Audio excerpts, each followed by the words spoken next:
नमस्कार मित्रों, भागवत चर्चा में एक बार फिर आप सबका स्वागत है।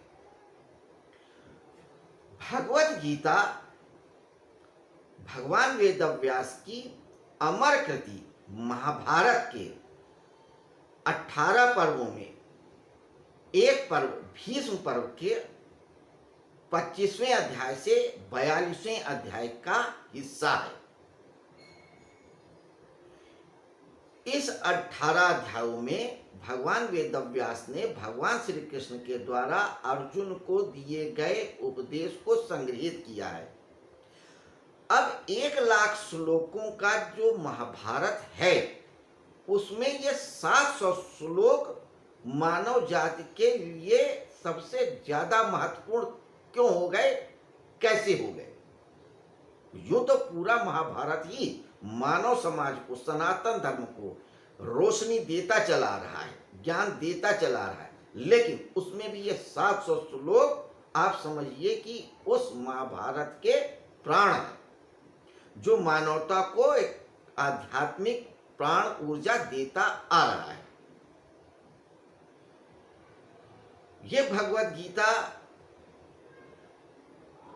इसलिए भी महत्वपूर्ण है क्योंकि इसमें सनातन धर्म के सभी महत्वपूर्ण धर्म ग्रंथों और शिक्षाओं का समावेश या सार है, चाहे वेद हो, चाहे पुराण हो और चाहे उपनिषद हो।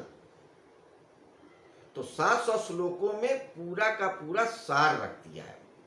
उसी सार तत्व भगवत गीता पे हम चर्चा कर रहे हैं इन दिनों। 8 अध्याय तक हम लोगों ने चर्चा किया। इस भगवत गीता में 18 अध्याय हैं। ये 18 अध्याय 3 भागों में बटे हुए हैं, 6-6 भाग के। तो पहला जो 6 भाग है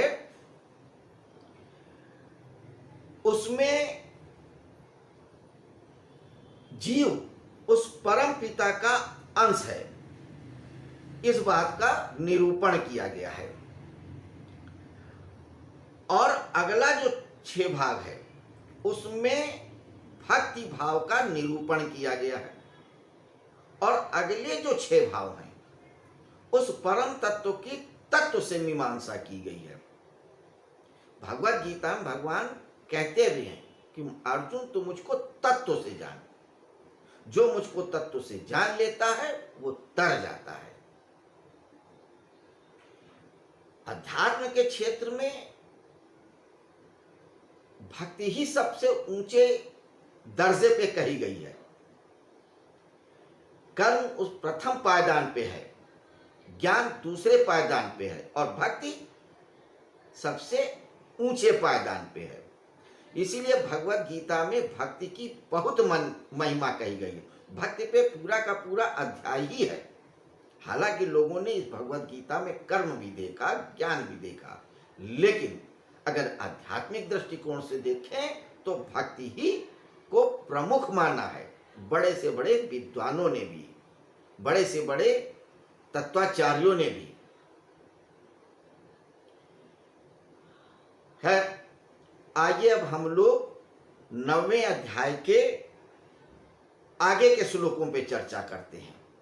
आज हम रोज की तरह एक श्लोक पे नहीं, 3 श्लोकों पे एक साथ चर्चा करेंगे। आज का वीडियो थोड़ा लंबा हो सकता है। उसकी वजह है कि 16, 17 और 18वां जो श्लोक, 3 श्लोक हैं, इन तीनों के अर्थ एक दूसरे को जाने बिना नहीं पूरा हो सकते। इन 3 श्लोकों में एक ही बात को कही गई है, क्योंकि वो बात 32 अक्षरों के एक श्लोकों पे नहीं आ रही है। 32 श्लोकों की बात चली तो एक बात बता दें कि हमारे यहाँ जो पुरातन या सनातन साहित्य है वो काव्य में है, सब कुछ काव्यमय रहा है।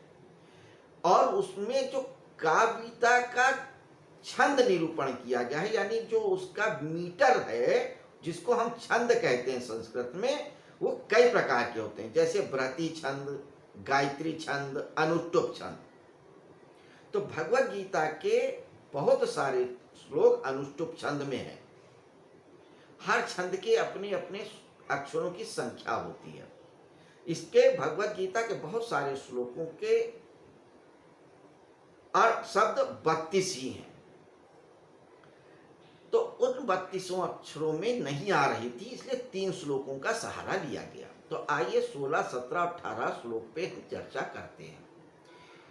इस श्लोक में पिछले 2 श्लोकों का संदर्भ लिया गया है। तो संदर्भ क्या है? वो ये है कि भगवान ने पिछले 2 श्लोकों में कहा है कि 13वें श्लोक में कि जो महात्मा लोग होते हैं वो अनन्य भाव से मेरी भक्ति करते हैं। महात्मा जो महान आत्मा होते हैं, जो मुझको तत्व से जानना चाहते हैं, जो मेरा ही स्वरूप होना चाहते हैं, वो मेरी अनन्य भाव से भक्ति करते हैं। तो अभी हमने इस चर्चा में कहा था कि भगवत गीता में भक्ति की महिमा कही गई है। तो भक्ति मुख्यतः 2 प्रकार की होती है, एक केवली या अनन्या भक्ति और दूसरी प्रधान्या भक्ति। अनन्या या केवला भक्ति का अर्थ ही है केवल और केवल वही इष्ट जो आपका है, चाहे कृष्ण हो, शिव हो, राम हो, जो भी हो, उस इष्ट के अलावा कुछ भी सत्य नहीं है। जब साधक या भक्त ऐसा मान लेता है, जान लेता है, अनुभव कर लेता है और उसी में डूबा रहता है, तो वो केवला या अनन्या भक्ति है। तो 13वें श्लोक में उसी अनन्या भक्ति की बात कही है। तो अब अनन्या भक्ति की बात करने के बाद भगवान अगले श्लोक में फिर कहते हैं कि कुछ लोग मुझको 4 मुखों वाला या सब तरफ मुखों वाला ईश्वर के रूप में भी भक्ति की तरह मानते हैं या पूजन करते हैं। कुछ लोग निराकार रूप में पूजन करते हैं, अलग अलग भाव से अलग अलग तरीके से पूजन करते हैं। तो अलग अलग भाव से पूजन क्यों करते हैं और सबका पूजन या भाव मुझ तक ही क्यों पहुंचता है? भगवत गीता में भगवान ने ये कहा है, कोई भी व्यक्ति किसी भी रूप में मुझको भजेगा तो मुझी को प्राप्त होगा। चाहे देवता को भजे, किन्नर को भजे, यक्ष को भजे, राक्षस को भजे, भूत को, प्रेत को, पिशाच को, वैताल को, किसी को सिद्ध करे, किसी को माने, लेकिन उन भूत, पिशाच, पैताल, वेताल, देवी, देवता, ग्रह, नक्षत्र सब में शक्ति मेरी ही है, तो इनडायरेक्ट वे में मुझको ही भजते हैं। ये बात आगे कहेंगे भी। तो सबको भजने के अलग अलग रूपों में फिर भी ईश्वर को ही क्यों पहुंचता, उसी वासुदेव को सारी भक्ति या पूजा क्यों पहुंचती है? इसी का उत्तर है 16, 17 और 18वां। आइए पहले श्लोक को देखते हैं, फिर शब्दार्थ को देखेंगे, फिर उस पे भावार्थ को देखेंगे। तो श्लोक क्या कहता है, आइए श्लोक सुनिए। अहम क्रतुरहम यज्ञा स्वधा अहम औषधम मंत्रो अहम एवा महम अग्निरहम भूतम पिता हमस्य जगतो माता धाता पितामह वेद्यम पवित्रम ओंकार ऋक्साम रजुरेव च गतिर्भर्ता प्रभु साक्षी निवासा शरणम सुहृता प्रभुआ प्रलया स्थानम निधानम बीजम अव्ययम। लंबा हो गया है, 3 श्लोक है। अब इनका आप अर्थ समझिए हिंदी में। हे अर्जुन, क्रतु कर्म मैं हूं, यज्ञ मैं हूं, स्वधा मैं हूं, औषध मैं हूं, मंत्र मैं हूं, धृत मैं हूं, अग्नि मैं हूं, हवन रूपी क्रिया भी मैं हूं, जानने योग्य पवित्र ओंकार ऋग्वेद सामवेद यजुर्वेद भी मैं ही हूं। इस संपूर्ण जगत का पिता धाता माता पितामह गति भर्ता प्रभु साक्षी निवास आश्रय सुहृदय उत्पत्ति प्रलय स्थान निधान भंडार और बीज मैं ही हूं। सब कुछ मैं हूं। एक एक रूप को बता रहे हैं कि हे अर्जुन, क्रतु कर्म भी मैं हूं। जो भी कर्म करेगा तू, चाहे सोचने का हो चाहे करने का हो, सोना उठना बैठना जागना युद्ध करना नहीं करना, विषाद में रहना, प्रश्न पूछना, उपदेश सुनना, पाप करना पुण्य करना, जो भी करता है तू वह कर्म मैं ही हूं। करता भी मैं हूं और कर्म भी मैं हूं। यज्ञ मैं हूं, तो जो तू पूजा पाठ और धर्म की बातें करता है ना, कि यज्ञ करने से स्वर्ग मिलेगा, अच्छा फल मिलेगा, तो ये यज्ञ भी मैं ही हूं, कोई और नहीं है। यज्ञ मैं हूं स्वधा। और यज्ञ को पूजा पाठ करते समय जो स्वाहा, ओम, फट, क्लीब कुछ भी बोलते हो स्वधा, वो भी मैं ही हूं। क्योंकि अक्षर ब्रह्म, कि अक्षर ही ब्रह्म है। एक अध्याय ही है पूरा अक्षर ब्रह्म योग, पिछला अध्याय। तो अक्षर या शब्द या वाणी भी मैं ही हूं, स्वधा भी मैं हूं, औषध मैं हूं, दवा भी मैं हूं, या यज्ञ में जो औषधि या जो चीजें डाली जाती हैं हवि सामग्री, वो भी मैं हूं।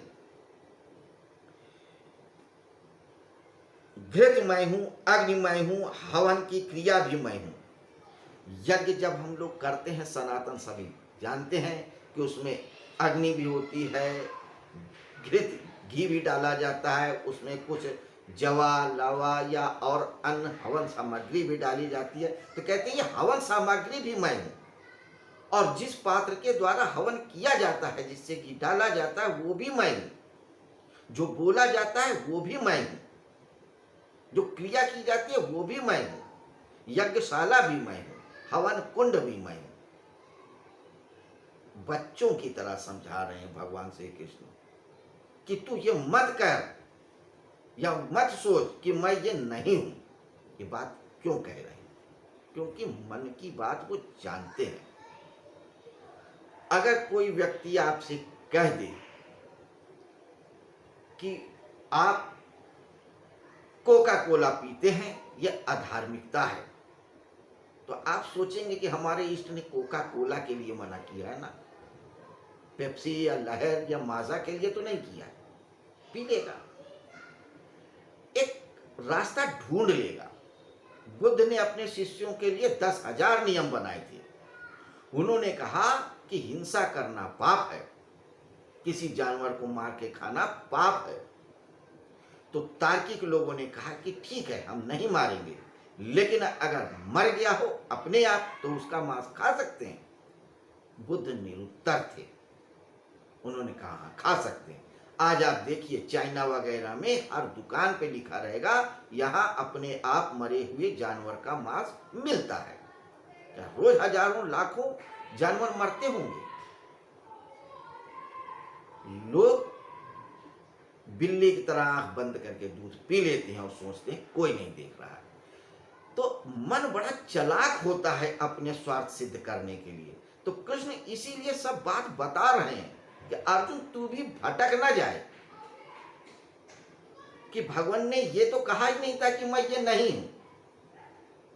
इसलिए एक एक बात बता रहे हैं कि तू जिन कर्मों की, जिन भक्ति की, जिस पूजा जिस पाठ की बात कर रहा है कि ये शुभ कर्म है या अच्छे कर्म है जिससे स्वर्ग मिलता है, उन सब के संदर्भ में तू जान ले कि जो यज्ञ करेगा, पूजा पाठ करेगा, वो सब कुछ मैं हूं। चाहे यज्ञ करने का कर्म हो, चाहे जिससे वो घी डालते हो या जो हवन सामग्री डालते हो, जो मंत्र बोलते हो, जो बोलने की क्रिया है, जो करने वाला यज्ञ, जो यज्ञ कराने वाला, पुरोहित भी मैं हूं और जजमान भी मैं हूं। इसलिए एक एक बात बता रहे हैं। वो मन की चालाकी जानते हैं कृष्ण। वो मनोवैज्ञानिकों के मनोविज्ञान वैज्ञानिक हैं, सबसे बड़े मनोवैज्ञानिक हैं, क्योंकि वो चंद्रमा की पूरी कलाएं लेके पैदा हुए हैं। अब मन का कारक चंद्रमा है। चंद्रमा अगर दूषित हो जाए तो मन दूषित हो जाता है। पागल लोग देखिए पूर्णिमासी के दिन और पागल हो जाते हैं, क्योंकि चंद्रमा घटता बढ़ता है। तो चंद्रमा का पूरा गुण, पूरा का पूरे कलाएं लेके कृष्ण आए थे। तो वो मन की बारीकियां और चालाकियां जानते हैं ना, इसलिए वो अर्जुन को समझा रहे, इतने विस्तार से समझा रहे हैं, वरना क्या जरूरत थी? कोई जरूरत नहीं थी। वो तो सारथी थे ना, ड्राइवर थे। उनका काम था रथ हाँकना, हाँक रहे। सलाह देना थोड़ी काम था। सलाहकार थोड़ी बनाया था कृष्ण को अर्जुन ने। वो तो जब फंस गए तो अब गुरु भी मान रहे हैं, चरण भी वंदना कर रहे हैं। इसलिए वो कह रहे हैं, एक एक बात विस्तार से बता रहे हैं। और क्या कहते हैं कि जानने योग्य पवित्र ओंकार मैं हूं। बड़े बड़े विद्वान लोग कहते हैं कि जो ओंकार है, जो ओम है, अनहत नाद है, वही अल्टीमेट है। तो तू ये जान, ये अल्टीमेट अनहत नाद या ओंकार ही मैं हूं। तो जिसे तत्व ज्ञानी, ब्रह्म ज्ञानी, महाज्ञानी ओंकार कहते हैं, अल्टीमेट कहते हैं, वो ओंकार भी मैं हूं। इसलिए तू चिंता मत कर। ऋग्वेद, सामवेद, यजुर्वेद भी मैं हूं। अगर तू धर्म ग्रंथों की बात कहता है कि किताब में तो ये लिखा है, इसने ये कहा था, उसने वो कहा था, बहुत से लोग किताबों का ही हवाला देते रहते हैं कि जो किताब में लिखा है वही सही है, धर्म ग्रंथ में जो लिखा है वही सही है, कि मेरी गीता में लिखा है, मेरी बाइबल में लिखा है, मेरी कुरान में लिखा है। उनके लिए कह रहे हैं कि ये तेरे जो महत्वपूर्ण ग्रंथ हैं, ऋग्वेद, सामवेद, यजुर्वेद, जिनका तू हवाला देता फिरता है, वो भी मैं ही हूं। और संपूर्ण जगत का पिता हूं। पिता इसलिए हूं कि पिता ही बीज है, बीज से ही फल बनता है, बीज से ही वृक्ष निकलता है। तो पिता इसलिए हैं क्योंकि संसार को रचने वाला मैं हूं, मैं ही कारण हूं। माता मैं हूं, क्यों? क्योंकि मैं इस पूरे संसार को पालन भी करता हूं, इसलिए मैं माता भी हूं। धाता भी हूं, उसका ख्याल रखता हूं, इसलिए मैं धाता भी हूं। पितामह, गति, भर्ता, प्रभु, साक्षी, निवास, आश्रय, सुहृदय, सब मैं हूं। पितामह मैं हूं। पितामह का मतलब होता ओल्ड, वेरी ओल्ड। जो खानदान में, परिवार में जो बहुत बड़ा और बूढ़ा होता है, तो मैं पितामह भी हूं, क्योंकि मैं सदा से रहा हूं और सदा रहूंगा। जब पेड़ नहीं थे, पहाड़ नहीं थे, पर्वत नहीं था, नदी नहीं था, नाला नहीं था, आकाश नहीं था, पाताल नहीं था, समय नहीं था, तू नहीं था, ये नहीं था, वो नहीं था, तब भी मैं था। सबसे पुरातन हूं, इसलिए मैं पितामह भी हूं। गतिमय हूं। अगर मेरी प्रेरणा ना हो, मेरी शक्ति ना हो, तो गति भी नहीं हो सकती। जो चीज जैसी है वैसी ही रहेगी, तो गति भी है। अगर ईश्वर गति नहीं होता तो वैज्ञानिक आज तक वो मशीन बना लिए होते जो अपने आप चल सकती है। कोई मशीन बताइए जो अपने आप चल सकती हो। उसके लिए कोई बिजली, कोई ऊर्जा चाहिए, कोई चेतन तत्व चाहिए होता है। अगर कोई चेतन तत्व नहीं रहेगा तो अपने आप शुरू नहीं कर सकती काम, और बंद भी नहीं कर सकती। चाहे थोड़ा सा चाहिए उस चेतन तत्व की जरूरत, चाहे ज्यादा चाहिए, तो वो चेतन स्वरूप ही है कृष्ण। तो गति भी मैं हूं, भर्ता, प्रभु, और जो कर्म करते हो उसका जो रिजल्ट पाने वाला है वो भी मैं हूं। प्रभु, साक्षी, निवास, आश्रय, सुहृदय, प्रभु मैं हूं। सारे प्राणियों का प्रभु परमात्मा जिसे कहते, वो भी मैं ही हूं, कोई दूसरा नहीं है कि कोई और हो, कोई और बैठा हो, मैं ही हूं। मैं ही तुमको बता रहा हूं। तो तू ये हाड़ मास का पुतला या व्यक्ति मत समझ अपने जैसा, मुझको परमात्मा ही जान। साक्षी, निवास, आश्रय, हृदय, उत्पत्ति, प्रलय, स्थान, निवास, ये सारे पारिभाषिक शब्द हैं। जब व्यक्ति अध्यात्म की रास्ता में, दर्शन के रास्ते में उतरता है या चलता है, तो ये कुछ शब्दों से उसका पाला जरूर पड़ता है। साक्षी भाव, साक्षी का अर्थ होता है अपने आप को देखना। Become the observer of yourself या एनीथिंग। तो द ऑब्जर्वर, जैसे आप दूसरे को देखते हो, खुद को देखना। बड़े बड़े विद्वान लोग कहते हैं अल्टीमेट में सिर्फ साक्षी भाव रह जाता है, देखने का भाव रहता है। चैतन्य क्या होता है? सिर्फ साक्षी होता है, जो हो रहा होता है सब कुछ का, संसार का, प्रकृति का, सुख का, दुख का, जन्म का, मृत्यु का, सबका साक्षित होता है। तो द अल्टीमेट इज द साक्षित्व। तो कहते हैं ये जो साक्षी तो है, जो ऑब्जर्वर है, ये भी मैं हूं। तो दार्शनिकों के शब्दों से ही जवाब दे रहे हैं कि जो साक्षी भाव की बात कर रहे हैं वो साक्षी भाव भी मैं हूं। तत्व की बात करो, जो लोग तत्व की बात करते हैं, पदार्थ की बात करते हैं, विज्ञान की बात कहते हैं, तो ये जो स्थान है, अवकाश है, आकाश है, ये भी मैं हूं। अगर मैं अपनी सत्ता हटा दूं तो ये अवकाश भी नहीं होगा, आकाश नहीं होगा, तो तू भी नहीं होगा। आश्रय जिस पे तू टिका हुआ, चाहे पृथ्वी टिकी हुई हो, आकाश टिका हो, तारे सितारे सब कुछ टिका हो, ये आश्रय भी मैं हूं।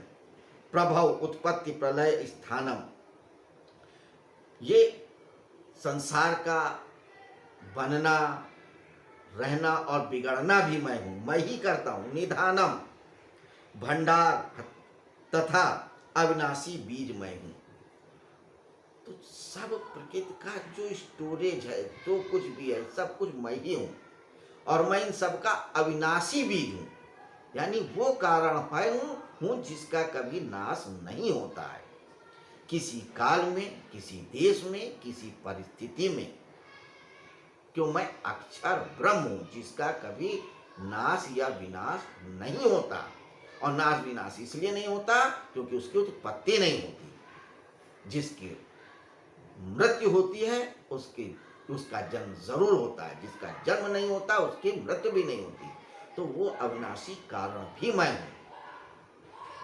तो अर्जुन, जहां तक तेरी नजर जाती है, जहां तक तेरी बुद्धि जाती है, जहां तक तेरे कान सुन सकते हैं, जहां तक तू सोच सकता है, जहां तक तू अपने हाथ पसार सकता है, उसके बहुत बहुत बहुत आगे तक मैं हूं। मैं सबसे आगे हूं और सबसे पीछे भी हूं। आप उपनिषद पढ़ें, पता लगेगा। एक एक बात क्लियर की है हमारे तत्ववेत्ताओं ने। तो मित्रों, 16, 17 और 18 इन 3 श्लोकों पे आज हमने चर्चा किया। ये वो 3 श्लोक हैं जिसमें भगवान श्री कृष्ण ने अपने आप को हर रूप में होना बताया है, और इसलिए समझाया है कि अर्जुन की श्रद्धा उनमें और प्रगाढ़ हो जाए। श्रद्धा तो है, लेकिन उसमें कहीं ना कहीं संदेह झलक ही आता है।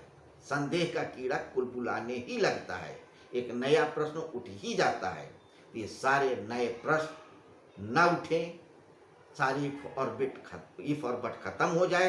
जब तक इफ और बट रहेगा तब तक अर्जुन को उनके प्रश्नों को नहीं सॉल्व किया जा सकता। तो जब तक अर्जुन को उनके प्रश्नों के पूरे उत्तर नहीं मिल जाएंगे, वो शांत नहीं होंगे, उनका संशय नहीं जाएगा, वो युद्ध के लिए नहीं तैयार हो पाएंगे। तो इसलिए उनके संशय को दूर करने के लिए सारी बातें विस्तार से बताया। यही गूढ़ बात है, यही रहस्य बात है इस अध्याय की, कि कृष्ण सब कुछ है, वासुदेवा सर्वम। इसी बात को भक्ति भाव से मान लेना ही हमारे कल्याण का रास्ता खोलेगा। तो मित्रों, आज की चर्चा हम यहीं समाप्त करते हैं। कल फिर मिलेंगे इस 9वां अध्याय राजविद्या राजगुह्य के अगले श्लोक पे चर्चा करने के लिए। तब तक के लिए नमस्कार, शुभ रात्रि।